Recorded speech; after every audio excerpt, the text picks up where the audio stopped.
Sir Keir Starmer is looking increasingly likely to be our next Prime Minister, which is why we should take seriously the things he says that he will do. And fair play, he has rehabilitated his party impressively, tackling the evil of anti-Semitism and curtailing the hard left in his ranks. So it's arguably his to lose at this stage. But this man who campaigned for Jeremy Corbyn to be Prime Minister, which would have been a national security and economic disaster, still has some unwelcome remnants of Corbynism in his policy platform. He has made the regrettable decision to once again play the politics of envy and start a class war with a headline-grabbing plan to clobber private schools with taxes that could cause some to go under and will price thousands of kids out. Under the Labour plan, private schools will lose their charitable status and pay 20% VAT on fees, something ex-Labour leader Tony Blair would never have dreamed of doing. So what does this mean in reality?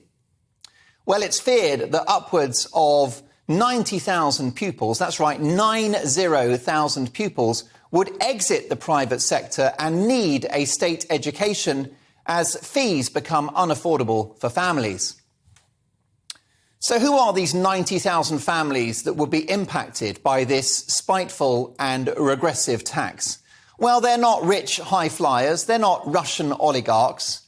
They are humble Brits, working hard, doing extra hours, skipping holidays and fancy cars, and investing in their children. So this policy will disproportionately impact families on lower incomes, but who manage to scrape together enough to educate their kids privately. Private schools, in my view, must have charitable status because they are outlets of education. They are teaching the next generation of kids.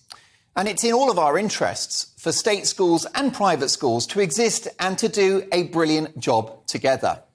British private schools are world-renowned, and some of the greatest high achievers flock to the UK in the knowledge that their offspring will get a great education. Clobber private schools, and it's another disincentive for people that achieve great things to come and do that here in Britain. In some cases, these schools have hundreds of years of history, having produced engineers, artists, scientists, and even prime ministers. And in this act of intellectual and cultural vandalism, a Labour government would effectively be slapping a tax on learning. Starmer was a pupil at Reigate Grammar School when it transitioned into a fee-paying institution. So he comes from private school. The local authority paid his fees, but a private education it was nonetheless. Jeremy Corbyn went to private school as well. Of course he did. Even Labour's ultra-socialist Diane Abbott, a pillar of the left, a progressive icon, well, she left her principles at the school gate when she sent her son, yes, to a top private school. You couldn't make it up. Starmer says that the money raised will go into state schools. But the problem is that the tens of thousands of kids evicted from the private sector will be going into state schools as well. Where are those 90,000 school places going to magically come from? Most families can't get a good local school at the best of times, with many doing an hour commute both ways. What will this do to pressure on school places? And the current cost of a secondary education per pupil is around £7,500 a year. For the predicted 90,000 kids that would leave the private sector, that's an annual bill of £675 million. Now, assuming that these kids attend state school from the age of 11 to 18, that's an extra cost to the taxpayer of almost £5 billion. Do you see the problem here? One step forward, two steps backwards. Full disclosure, I was educated privately. Not my decision.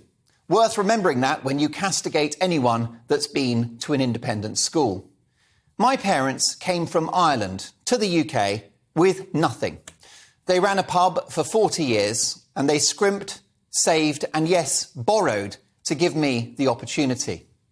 I challenge anyone condemning the private sector to look my parents in the eye and tell them that their hard work, their struggle and the endless loans that they signed up for was a bad thing and something to be ashamed of. Or even, dare I say it, something that makes you a bad person. Now, my kids go to a state school and it's incredible. In an ideal world, all of our kids would go to fabulous state schools. But we don't live in an ideal world. And people like choice. Unlike so many British institutions, our education system has always been a quirky mix. Private, grammar, academies, free schools, church schools, comprehensives, you name it. They don't need to cancel each other out. They can enhance each other. In the end, this is a cheap policy from a cheap opportunist politician, which will ultimately diminish opportunities for future generations. On the strength of this policy, my school report for Keir Starmer is a damning one. Must try harder. See me after class. I'm giving your homework an F.